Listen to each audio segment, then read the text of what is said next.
Bismillahirrahmanirrahim. Assalamu alaikum. Today we are going to learn about properties of amino acids. So let's continue. The amino acids differ in their physical and chemical properties, which ultimately determine the characteristics of proteins. So first we'll learn about physical properties and then we'll learn about chemical properties. तो अगर physical properties देख लें तो solubility में ज़्यादातर जो amino acids होते हैं हमारे वो पानी में भी सॉल्युबल होते हैं और ऑर्गेनिक सॉल्वेंट्स में इनसॉल्युबल होते हैं. ठीक है, तो they are soluble in water. Melting points में अमीनो एसिड्स हायर टेम्परेचर पे मेल्ट होते हैं. ठीक है, तो वो तकरीबन अबव 200 डिग्री सेल्सियस है. टेस्ट, अमीनो एसिड्स स्वीट भी हो सकते हैं जैसे ग्लाइसिन, एलानिन, वेलाइन. टेस्टलेस हो सकते हैं जैसे ल्यूसिन, या बिटर हो सकते हैं जैसे आर्जिनाइन और आइसोल्यूसिन. मोनोसोडियम ग्लूटामेट को हम अजीनोमोटो भी कहते हैं, उसको हम चाइनीज सॉल्ट भी कहते हैं. ठीक है, मोनोसोडियम ग्लूटामेट को हम MSG भी कहते हैं. ठीक है, ये जो है ये हमारा एक फ्लेवरिंग एजेंट है और ये हमारे अक्सर खानों में डलता है. इसका जो है क्या होता है कि ऐसा अपना टेस्ट नहीं होता, लेकिन जब हम खाने में डालते हैं तो खाने का एक सेवरी सा फ्लेवर इंक्रीज़ हो जाता है. ठीक है, तो जितने भी चाइनीज़ खाने हैं उनमें भी डलते हैं और भी काफ़ी हमारे फूड प्रोडक्ट्स में डलता है. कुछ इंडिविजुअल्स होते हैं जो वो MSG नहीं कर सकते, टॉलरेट नहीं कर सकते. ठीक है, तो वो भी जो है आपका आप कह लें कि एक उससे उनको सिम्टम्स होते हैं जो वो इंटॉलरेंट सिम्टम्स होते हैं. तो ये भी आपका एक अमीनो एसिड ही है, या आप कह लें MSG जो है वो हमारे प्रोटीनेशियस फूड्स को फ्लेवर दे रहा होता है. ठीक है, उसके बाद ऑप्टिकल प्रॉपर्टीज़ आती हैं, मतलब जो देखने की प्रॉपर्टीज़ होती हैं, जो सामने आपकी अपीयरेंस कैसी होती है. All the amino acids except glycine possess optical isomers due to the presence of asymmetric carbon atom. Some amino acids also have a second asymmetric carbon, example isoleucine and threonine. The structures of L and D amino acids in comparison are given in the figure. वो हम देख लेते हैं. अभी हमने last lecture में भी देखा है फिगर. तो इनका जो देखने में स्ट्रक्चर इनका जो है वो ये है कि इनका भी स्ट्रक्चर का प्रोटीन्स की तरह ये आइसोमर्स रिप्रेजेंट कर रहा था. ठीक है, तो इसके स्ट्रक्चर में भी आइसोमर्स होते हैं, या तो वो एक साइड पर होते हैं. ठीक है, या फिर जो ग्रुप्स हैं वो आपस में एक दूसरे की ऑपोजिट साइड्स पर होते हैं. ठीक है, इस तरीके से. तो अमीनो एसिड्स की भी ऑप्टिकल प्रॉपर्टीज़ हैं. ठीक है, वो भी आइसोमर्स बनाता है क्योंकि उसके पास भी एसिमेट्रिक कार्बन एटम है. ठीक है, तो इसमें भी D और L अमीनो एसिड्स होते हैं.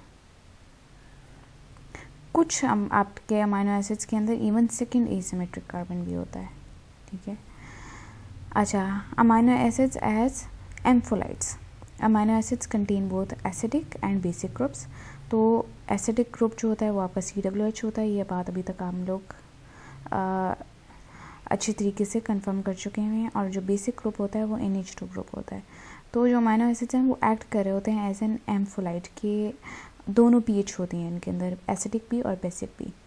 तो ये डोनेट कर सकते हैं प्रोटॉन को और एक्सेप्ट भी कर सकते हैं प्रोटॉन को.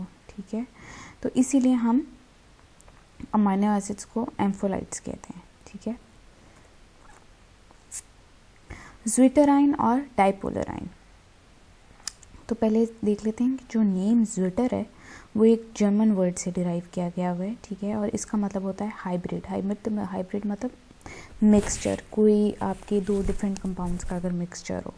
ठीक है, ज्विटराइन और dipolar ion is a hybrid molecule containing positive and negative ionic groups. ठीक है, तो ज्विटराइन वो होता है जिसके अंदर पॉजिटिव ग्रुप्स भी होते हैं और नेगेटिव ग्रुप्स भी होते हैं. तो ये इनका हाइब्रिड मॉलिक्यूल होता है. डाई पोलर का मतलब है डाई दो, पोलर मतलब चार्जेस, दोनों चार्जेस होना, ठीक है। Amino acids rarely exist in a neutral form with free carboxylic and amino groups. तो अमाइनो एसिड्स न्यूट्रल फॉर्म में रेयरली ही एग्जिस्ट करते हैं क्योंकि इनके पास फ्री कार्बोक्सिलिक ग्रुप्स भी होते हैं और फ्री अमाइनो ग्रुप्स भी होते हैं, मतलब प्रोटॉन दे भी सकते हैं और ले भी सकते हैं, ठीक है। In strongly acidic pH, acidic pH जो होती है वो आपकी लो पीएच होती है, बेसिक पीएच जो होती है वो आपकी हाई पीएच होती है, अल्कलाइन पीएच होती है, ठीक है। तो स्ट्रांगली एसिडिक पीएच में अमाइनो एसिड्स पॉजिटिवली चार्ज्ड होते हैं, ठीक है, जबकि स्ट्रांगली अल्कलाइन पीएच में या हाई पीएच में आपके जो अमाइनो एसिड्स हैं वो नेगेटिवली चार्ज्ड होते हैं। पॉजिटिवली चार्जेस जिनके होते हैं उनको हम कैटाइन कहते हैं, और नेगेटिवली चार्जली मतलब पॉजिटिवली चार्ज्ड वो जो दे सकते हों, ठीक है, वो कैटाइंस होते हैं। एनाइंस जो ले सकते हों, दे ना सकते हैं, उनको हम नेगेटिवली चार्ज्ड कहते हैं, ठीक है। Each amino acid has a characteristic pH, her amino acid की अपनी अलग पीएच है, ठीक है। जैसे हर अमाइनो एसिड की डिफरेंट प्रॉपर्टीज़ हैं, डिफरेंट टेस्ट है, डिफरेंट स्ट्रक्चर है, ठीक है, इसी तरीके से इनकी पीएच भी जो है हर अमाइनो एसिड की वो डिफरेंट है। At which it carries both positive and negative charges and exist as zwitterion. तो एक स्पेसिफिक हर अमाइनो एसिड की जो पीएच होती है उस पर वो नेगेटिव चार्जेस भी कैरी कर रहा होता है और पॉजिटिव चार्जेस भी कैरी कर रहा होता है और ज़्विटराइन की फॉर्म में एग्जिस्ट करता है, ठीक है। आगे चलते हैं। ये आप देखें, नॉर्मली आपका अमाइनो एसिड ये है जिसके अंदर कैटाइन भी है और एनाइन भी है, ठीक है। अब अगर वो स्ट्रांगली एसिडिक होगा, ठीक है, लो पीएच होगी, तो क्या होगा कि लो पीएच पे ये कैटाइन के फॉर्म में एक्ट करेगा, NH3+ हो जाएगा, ठीक है। ये हाइड्रोजन जो है दे सकता है और हाइड्रोजन जो है ये इस तरीके से देता है, ठीक है, और कैटाइन के फॉर्म में एग्जिस्ट करता है। एनाइन जो होता है भाई, और हाई पीएच में आपकी जो है स्ट्रांगली एसिडिक पीएच में, ठीक है, क्या होता है कि ना ये हाइड्रोजन जो है इसका हाइड्रोजन जो है एक निकल जाता है, ठीक है। तो हाइड्रोजन निकल जाता है, ठीक है, तो ये एनाइन की फॉर्म में होता है, नेगेटिवली चार्ज्ड होता है, ठीक है। अच्छा ये देख लें आप कि कैटाइंस जो हैं पॉजिटिवली चार्ज्ड वो होते हैं जो ये इनके पास मतलब एक्स्ट्रा हाइड्रोजन होता है, ठीक है, तो वो पॉजिटिवली चार्ज्ड होते हैं जिनके पास एक्स्ट्रा होता है, ठीक है। अच्छा, और नेगेटिवली चार्ज्ड वो होते हैं जिनका हाइड्रोजन निकल चुका होता है, ठीक है, तो वो नेगेटिवली चार्ज्ड होते हैं, मतलब उनमें से एक निकल गया है, ठीक है। तो क्या कहते हैं, ये प्रोटॉन की हम बात करेंगे, ठीक है। तो अब हम ऐसे कर सकते हैं कि जो एनाइन होते हैं उनके पास एबिलिटी होती है लेने की, ठीक है, कैटाइन के पास होती है एबिलिटी देने की, क्योंकि कैटाइन के पास एक्स्ट्रा होता है और एनाइन के पास एक कम होता है, ठीक है, तो इसलिए वो नेगेटिवली चार्ज्ड होता है, ठीक है। तो अगर वो ले लेंगे एक और तो और दे देंगे एक और, ठीक है, तो वो ज़्विटराइन की फॉर्म में होंगे, ठीक है, मतलब इनके पास पॉजिटिव चार्ज भी होता है और नेगेटिव चार्ज भी होता है, ठीक है। तो आइसो इलेक्ट्रिक पीएच होती है जिसमें दोनों चार्जेस होते हैं ऊपर, ठीक है। ये आपको ज़्विटराइन का अच्छी तरीके से मतलब पता होना चाहिए। अमाइनो एसिड का सिंपल आपने स्ट्रक्चर याद करना है, H+ गया और H+ अंदर आया, ठीक है, और ज़्विटराइन की फॉर्म में हुआ, तो ये आपने याद रखना है। आइसोइलेक्ट्रिक पीएच का जो सिंबल होता है उसको हम Pi से डिनोट कर रहे होते हैं। Is defined as the pH at which a molecule exist as zwitterion and carries no net charge, उसके ऊपर एसिड चार्ज नहीं होता, ठीक है, वो ज़्विटराइन की फॉर्म में होता है। दस the molecule is electrically neutral. The Pi value can be calculated by taking the average pKa values corresponding to the ionizable groups.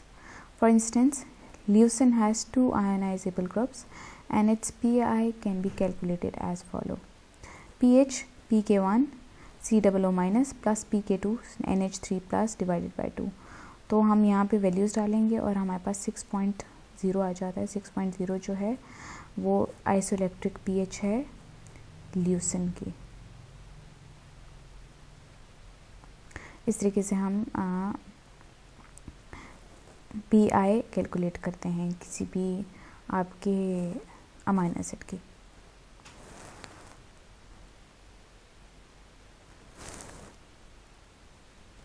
Leucine exists as cation at pH below 6 and anion as pH below above 6। तो below 6 पे cation के तौर पे act करेगा, above 6 पे A9 के form पे act करेगा, क्योंकि देखें आइसोइलेक्ट्रिक पीएच इसकी ये है, ठीक है, ये बीच की पीएच है। अब अगर कम हो जाएगा, ठीक है, तो क्या करेगा, वो कम हो जाएगा तो कैटाइन के तौर पे एक्ट करेगा, ज़्यादा हो जाएगा तो एनाइन के तौर पे एक्ट करेगा, ठीक है। At isoelectric pH, leucine is found as zwitterine. Thus, the pH of medium determines the ionic nature of amino acids. For the calculation of pI of amino acids with more than 2 ionizable groups, the pKa's for all the groups have been taken into account. तो हम जो है pH जो है वो हमने determine करनी होती है सारे अमाइनो एसिड्स की, कि कौन सी जो है इनकी pH कितनी है, ताकि हम उससे जो है उनकी PI कैलकुलेट कर सकें। अब आ जाएं टाइट्रेशन ऑफ अमाइनो एसिड्स। पहले आप देख लें टाइट्रेशन क्या होती है। टाइट्रेशन एक हमारा सिंपल लेबॉरेटरी प्रोसेस है जिसमें एक आपका सॉल्यूशन होता है, ठीक है। फॉर एग्जांपल फ्लास्क में आपका एक सॉल्यूशन है, ठीक है। अब इस सॉल्यूशन में आप ड्रॉप बाय ड्रॉप कोई नॉन सोल्यूट होता है आपका, वो डालते हैं, ठीक है। तो उसके अंदर, और उस नॉन सोल्यूट की भी क्वांटिटी पता होती है और इसकी भी क्वांटिटी पता होती है, वो अंदर डालते हैं और हमें देखना होता है कि जो अंदर सोल्यूट है या उसकी कंसंट्रेशन जो है वो कितनी है। जब रंग बदलता है तो उसे हमें अंदाज़ा हो जाता है कि इतना अगर रंग बदलेगा तो इसका मतलब है कि इस सॉल्यूशन के अंदर इतना नॉन कंस्टिट्यूट है, जो भी आप चाहे फाइंड आउट करें, कोई न्यूट्रिएंट हो, कोई आपका कोई सॉल्यूट हो, कोई आपका सॉल्ट हो, ठीक है, कुछ भी आपने चेक करना है तो वो आप इस तरीके से चेक करते हैं। तो हम जो है अमाइनो एसिड्स की आयनिक फॉर्म्स को टाइट्रेशन कर्व्स के ज़रिए से देख सकते हैं, ठीक है, ताकि हमें अंदाज़ा हो कि अमाइनो एसिड की कौन सी आयनिक फॉर्म है। वो हम इसी तरीके से नॉन सोल्यूट अंदर डालते हैं तो उसे हमें अंदाज़ा हो जाता है, जितना कलर चेंज होता है तो हमें अंदाज़ा हो जाता है कि कितना हमारे अमाइनो एसिड की कौन सी आयनिक फॉर्म है। अच्छा, अगर हम ल्यूसिन की टाइट्रेशन देखें तो ये आपकी ल्यूसिन की टाइट्रेशन है। तो क्या होता है, लो पीएच पे जो आपका ल्यूसिन है वो एग्जिस्ट करता है एज ए कैटाइन, ठीक है। और फिर जैसे हम अब उसके अंदर जो हम डाल रहे होते हैं वो हम NaOH डाल रहे होते हैं, ठीक है। जैसे हम NaOH ज़्यादा डालते जाते हैं, इस तरीके से ड्रॉप बाय ड्रॉप डालते जाते हैं, तो ल्यूसिन जो है अपने प्रोटॉन्स लूज़ करना शुरू कर देता है, ठीक है, डोनेट करना शुरू कर देता है, क्योंकि उसके अंदर एबिलिटी होती है, ठीक है। और फिर वो ज़्विटराइन बन जाता है। अब उसके बाद फिर ज़्विटराइन जब वो बन गया, फिर उसके बाद अगर हम और टाइट्रेशन करेंगे NaOH के साथ तो फिर उसकी एनायनिक फॉर्म हो जाएगी। यहाँ पे देखिए, तो ये ज़्विटराइन जो है एग्जिस्ट कर रहा है इन द फॉर्म ऑफ 6 जो है इसकी आइसोइलेक्ट्रिक पीएच है, ठीक है। 6 से नीचे होगा तो ये कैटाइन के फॉर्म में होता है, ये देखिए NH+ होता है। 6 तक आके NaOH हमने डालते गए तो जो है इसमें क्या हुआ कि ये जो है ज़्विटराइन की फॉर्म में हो गया, कि ये जो है अपने हाइड्रोजन जो है वो देता गया। फिर उसके बाद अगर हम और डालेंगे तो क्या होगा कि फिर जो है ये आपके एनाइन की फॉर्म में एग्जिस्ट करता है, ठीक है। तो इसको हम ये जो है टाइट्रेशन कर्व के ज़रिए से हम देख सकते हैं, ठीक है। नेक्स्ट आप आ जाएं chemical properties. The general reactions of amino acids are mostly due to the presence of 2 functional groups, namely carboxyl group and amino group. तो हमारी जितने भी ये हमने पहले हमने फिजिकल प्रॉपर्टीज़ देख ली हैं, अब हम केमिकल प्रॉपर्टीज़ देख रहे हैं। तो केमिकल प्रॉपर्टीज़ में आपकी ज़्यादातर जितनी भी प्रॉपर्टीज़ होती हैं वो सिर्फ ये 2 बेसिक आपके ग्रुप्स की वजह से होती हैं, कार्बोक्सिल ग्रुप और अमाइनो ग्रुप की वजह से, ठीक है। ये दोनों ग्रुप्स जो हैं इनको हम फंक्शनल ग्रुप्स कहते हैं। फंक्शनल ग्रुप का मतलब ये है कि इन ग्रुप्स की वजह से स्पेसिफिक प्रॉपर्टीज़ एक कंपाउंड के अंदर होना, उसको हम फंक्शनल ग्रुप कहते हैं। ठीक है, तो वो रिएक्शंस जो COO माइनस ग्रुप की वजह से होते हैं वो ये हैं। ठीक है, नीचे amino acids form salts with basis and asters with alcohols. COOH की वजह से ये अमाइनो एसिड सॉल्ट्स भी बना सकते हैं और एस्टर्स भी बना सकते हैं। सॉल्ट से बनाते हैं बेसिस के साथ और एस्टर्स बनाते हैं ये अल्कोहल के साथ। ठीक है, सॉल्ट्स बनाएंगे तो COONA हो जाएगा, एस्टर्स बनाएंगे तो COOR हो जाएगा अगर अल्कोहल के साथ बनाएंगे। ठीक है, R जो है अल्कोहल को डोनेट कर रहा होगा। डी कार्बोक्सिलेशन इनकी जो है नेक्स्ट प्रॉपर्टी है। Amino acids undergo decarboxylation to produce corresponding amines. ठीक है, इस तरीके से ये देखिए, ये हमारा अमाइनो एसिड है सिंपली। ठीक है, तो आपका जो है अगर ये H दे देते हैं एक्स्ट्रा, ठीक है, H दे दिया, ठीक है, तो ये देखें यहाँ से H इधर आ गया, ठीक है, ये CH2 हो गया, ठीक है, और ये प्लस CO2 हो गया। ठीक है, तो ये जो है आपका CO2 निकल जाता है। ठीक है, तो एक आपका जो है कार्बन निकल गया है, डी कार्बोक्सिलेशन हो जाती है और ये फिर अमाइन की फॉर्म में एग्जिस्ट करता है। ठीक है, तो ये भी इसकी प्रॉपर्टी है। This reaction assumes significance in the living cells due to the formation of many biologically important amines। Amines हमारी बायोलॉजिकल फंक्शन के लिए इम्पॉर्टेंट है। वो अमाइंस जो हमारी बायोलॉजिकल फंक्शन के लिए इम्पॉर्टेंट हैं उनको हम कहते हैं histamine, tyramine, amino butyric acid, gamma amino butyric acid. और ये बनते कहाँ से? हिस्टामिन बनता है हिस्टिडीन से, टायरामीन बनता है टायरोसिन से, और गैमा ब्यूटारिक एसिड बनता है ग्लूटामेट से। फिर रिएक्शंस विद अमोनिया, इसमें जो है the carboxyl group of dicarboxylic amino acid reacts with NH3 to form amide. Amines भी बनाते हैं और अमोनिया के साथ रिएक्ट करके NH3 अमोनिया होता है आपका, उसके साथ रिएक्ट करके अमाइड भी बनाते हैं।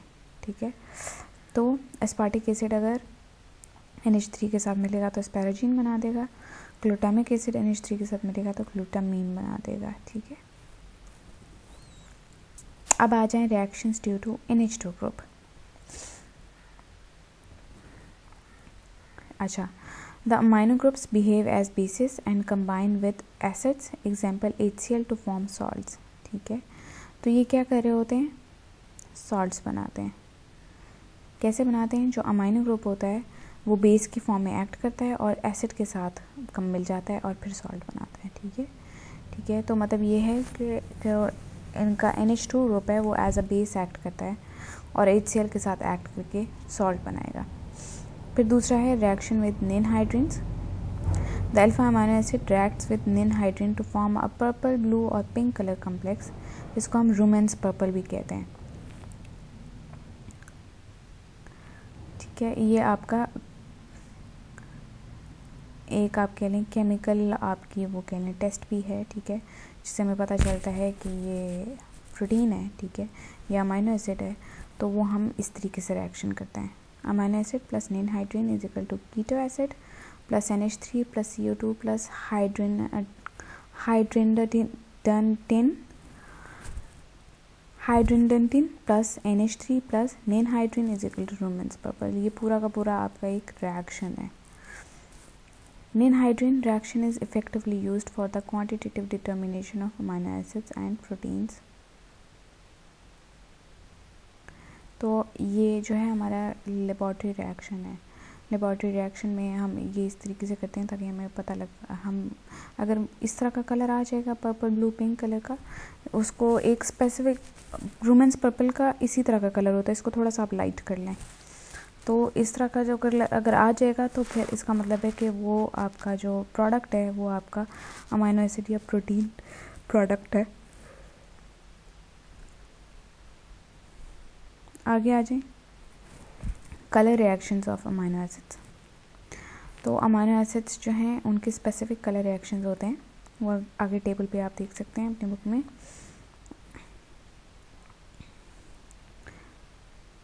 इसमें नेक्स्ट है ट्रांसएमिनेशन। ये कलर रिएक्शन जो है डिफरेंट अमाइनो एसिड्स क्या क्या कलर देंगे उनके बारे में, ठीक है।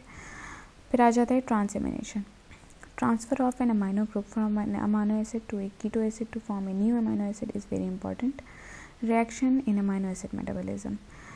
अमाइनो एसिड मेटाबॉलिज्म में ट्रांसएमिनेशन होती है। ट्रांस का मतलब है transfer, amination amine amino acid का ट्रांसफ़र, ठीक है। ट्रांस एमिनेशन, तो इसमें क्या होता है कि एक अमाइनो एसिड, एक कीटो एसिड वो होता है जिसमें अमाइनो एसिड कम होता है, इसलिए हम उसको कीटो एसिड कहते हैं। तो अगर एक अमाइनो एसिड का ट्रांसफ़र एक कीटो एसिड में हो जाए तो जो अमाइनो एसिड से एक अमाइनो एसिड से अगर अमाइनो ग्रुप का ट्रांसफ़र हो जाए कीटो एसिड पे, तो वो जो अमाइनो एसिड था वो खुद कीटो एसिड बन जाएगा और वो जो कीटो एसिड था वो आपका अमाइनो एसिड बन जाएगा। ये हमारे अमाइनो एसिड मेटाबॉलिज्म में काम आता है। उसके बाद आता है oxidative deamination. The amino acids undergo oxidative deamination to liberate free ammonia.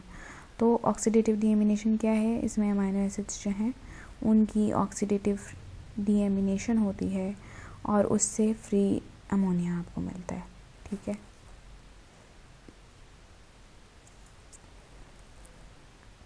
Next आपका आ जाता है नॉन स्टैंडर्ड अमाइनो एसिड्स।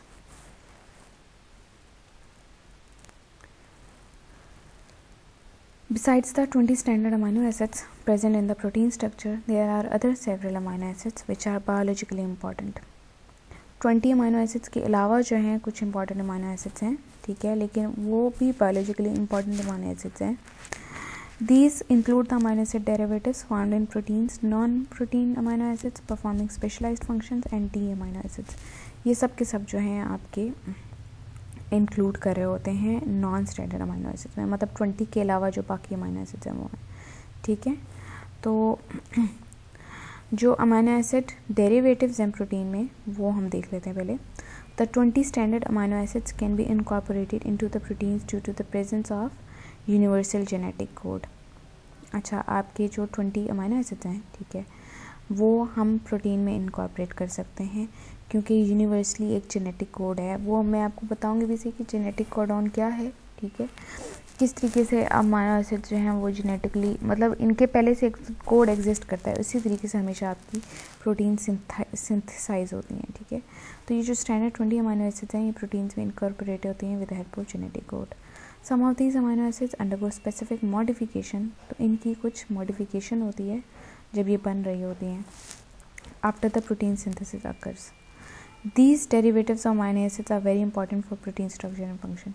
ये जो मॉडिफिकेशन हुई है, मॉडिफिकेशन होकर वो डेरिवेटिव्स बन गए हैं, ये इंपॉर्टेंट होते हैं प्रोटीन के स्ट्रक्चर फंक्शन के लिए। कुछ सिलेक्टिव एग्जांपल्स हैं, वो हैं कोलेजन, ठीक है, ये भी आपकी जो है अमाइनो एसिड डेरिवेटिव है, ठीक है। उसके बाद और ये सबसे ज़्यादा मैमल्स में होती है हाइड्रोक्सीप्रोलीन, हाइड्रोक्सीलाइसिन, हिस्टोन्स। हिस्टोन्स जो होते हैं वो डीएनए के अंदर प्रेजेंट होते हैं, ठीक है, और गैमा कार्बोक्सी ग्लूटामिक एसिड, ये हमारे प्लाज्मा प्रोटीन्स में होता है और ब्लड क्लॉटिंग के लिए हेल्प करता है। सिस्टीन, ये दो सिस्टाइन जो है दो सिस्टीन्स से मिलके बना हुआ होता है और ये भी अमाइनो एसिड से डिराइव्ड है। जबकि नॉन प्रोटीन अमाइनो एसिड्स जो हैं ये वो अमाइनो एसिड्स होते हैं these amino acids, although never found in proteins, perform several biologically important functions. They may either be alpha or non-alpha amino acids. There is a list of these, ये आपके table में given है। ये सब के सब अल्फा अमाइनो एसिड्स आपके ornithine, citrulline, आर्जिनो, सक्सिनिक एसिड है, ठीक है, और थायरॉक्सिन और ट्राइओडोथायरोनाइन है। ये काफ़ी आपके इम्पॉर्टेंट अल्फा अमाइनो एसिड्स हैं, ठीक है। और इसके अलावा ये बाकी सारे के सारे आपके और नॉन अल्फा अमाइनो एसिड्स आपके alanine, amino isobutyric acid, amino butyric acid और अमाइनो लेव्युलाइनिक एसिड और टॉरिन, ये सब के सब जो हैं यहाँ पे आपके इम्पॉर्टेंट अमाइनो एसिड्स हैं, ठीक है। फिर D amino acids, the vast majority of amino acids isolated from animals and plants are of L category। ज़्यादातर जो हमारे अमीनो एसिड्स होते हैं जो बायोलॉजिकली इंपॉर्टेंट होते हैं वो एल कैटेगरी के होते हैं, लेकिन कुछ हमारे अमीनो एसिड्स डी की फॉर्म में होते हैं। ये जो डी अमीनो एसिड्स होते हैं ये ज़्यादातर हमारे एंटीबायोटिक्स में होते हैं। डी सेराइन और डी एस्पार्टेट ये हमारे ब्रेन टिश्यू में होते हैं, और डी ग्लूटामिक एसिड और डी एलेनाइन हमारे बैक्टीरियल सेल वॉल्स में होते हैं। इसके अलावा बाकी ज़्यादातर हमारे जो अमीनो एसिड्स होते हैं वो एल कैटेगरी के होते हैं। तो जो इम्पॉर्टेंट डी अमीनो एसिड्स हैं वो ये हैं जो एंटीबायोटिक्स में होते हैं, जो ब्रेन टिश्यू में होते हैं, और कुछ हमारी बैक्टीरियल सेल वॉल्स में होते हैं। Amino acids useful as drugs. There are certain non standard amino acids that are used as drugs. Penicillin ये आपकी इम्पॉर्टेंट ड्रग है जो कि आपको हेल्प कर रही होती है, प्रिवेंट कर रही होती है सर्टेन इन्फेक्शंस को, ठीक है। A metabolite of penicillin is employed in the chelation therapy of Wilson disease. Wilson disease एक आपका डिजीज़ है, ठीक है।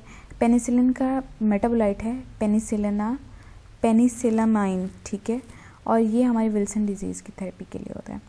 This is possible since D penicillamine can effectively chelate copper. Wilson disease में होता ही ये है कि ना कॉपर की क्वांटिटी ज़्यादा हो जाती है, तो ये जो है कॉपर को ही किलेट करता है, मतलब उसके साथ जुड़ जाता है और उसको ज़्यादा बॉडी में या ब्लड में उसकी क्वांटिटी ज़्यादा नहीं होने देता, ठीक है। इसके अलावा N acetylcysteine is used in cystic fibrosis. Cystic fibrosis भी जो है वो आपके ना फाइबर्स ज़्यादा बन जाते हैं लिवर के अंदर, तो वहाँ पे एन एसिटाइलसिस्टीन यूज़ होता है, ठीक है, किडनी के अंदर और लिवर के अंदर, ठीक है। तो अगर क्रॉनिक रीनल इंसफिशिएंसी है तो उसमें हमारे एन एसिटाइलसिस्टीन यूज़ होता है, ठीक है। और इसके अलावा गैबापेंटीन ये जो है एंटी कन्वल्सेंट है, मतलब जिनको फिट्स पड़ते हैं, दौरे पड़ते हैं, तो उनमें ये एज अ प्रिवेंशन के तौर पे काम करता है। तो ये कुछ हमारी यूज़फुल ड्रग्स है, डी पेनिसिलामाइन, एन एसिटाइलसिस्टीन और गैबापेंटीन। This is it. ये हमारी केमिकल और फिज़िकल प्रॉपर्टीज़ थी अमीनो एसिड्स की।